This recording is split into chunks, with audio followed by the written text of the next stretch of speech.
Hello, everyone. Welcome back to the Potsmuggers Bible. My name is Zion. I'm the author of the Potsmuggers Bible. It contains the prophetic book of Zion, where I get my name and authority. It comes from the Ketuvim, or Old Testament, of the Christian Bible. I use the King James Version of the Bible in order to write or to put together the prophecy of Israel, which I call the Book of Zion, because it foretells the events in the life of the woman who becomes Zion. And that's me. I say that because I've already done everything that needs to be done in order to claim that title. And it is not so much a title as it is the awakening of my soul, the soul of the unicorn. And that is a tale for another time, which has been told in prior episodes called The Unicorn Way. Well, just The Unicorn Way. But today, I am talking about numbers. The numbers of reality.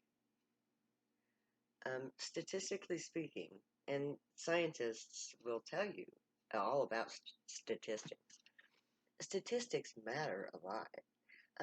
The Earth is a finite system. It is a closed system. It generates its own life force from the individuals who are alive. And the nexus of that life is the spirit of the earth, the living entity that generates the spin of the inner globe where she resides. And it is her life force that perpetuates life here on this planet. Now, she generates life from within, and her mate, who resides in the sun and who generates life there,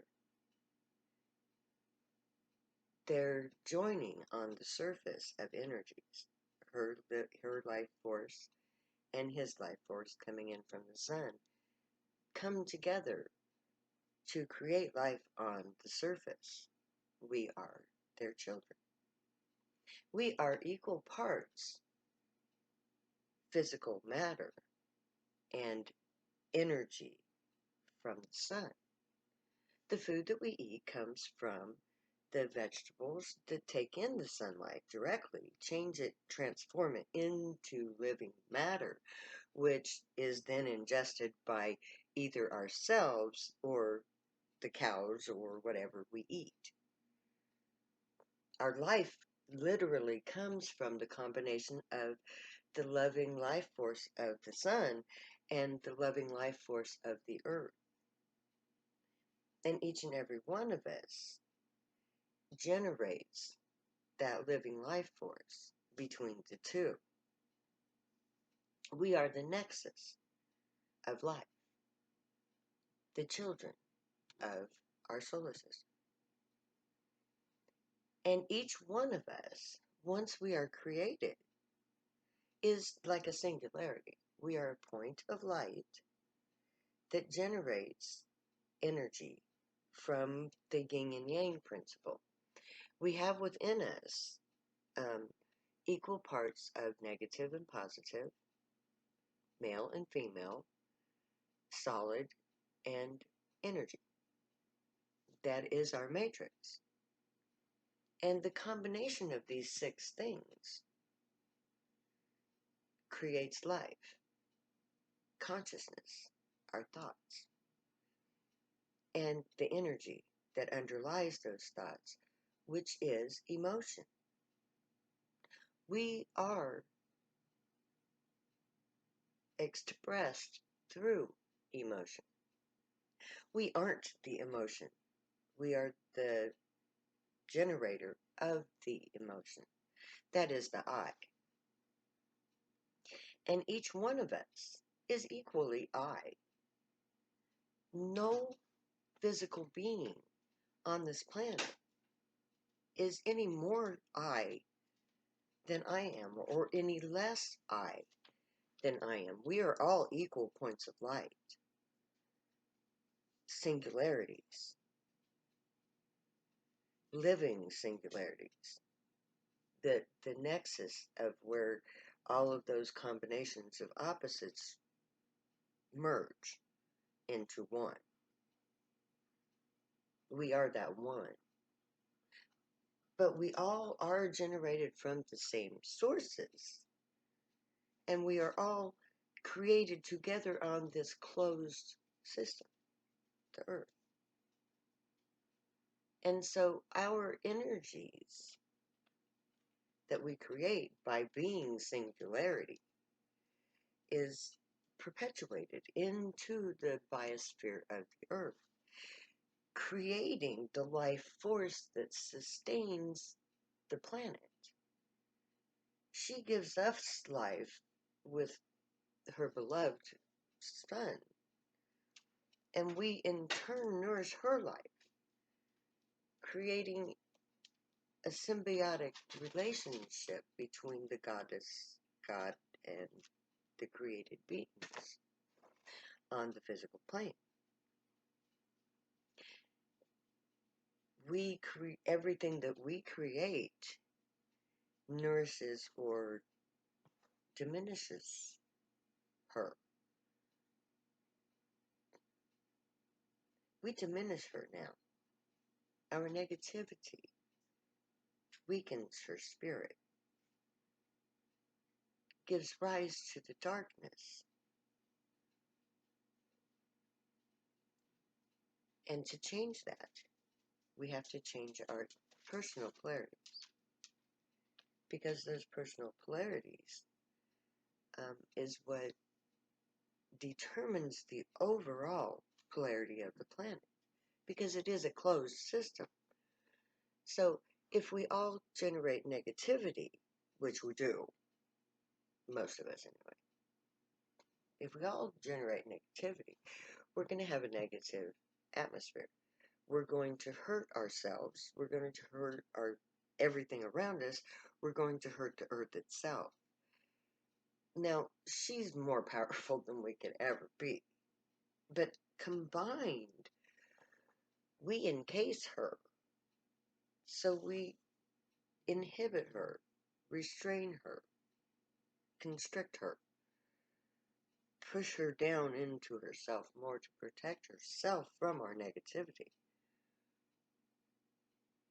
That's what pollution is, the muck that we live in, the pollution of our negativity that shrouds the earth in this negative darkness.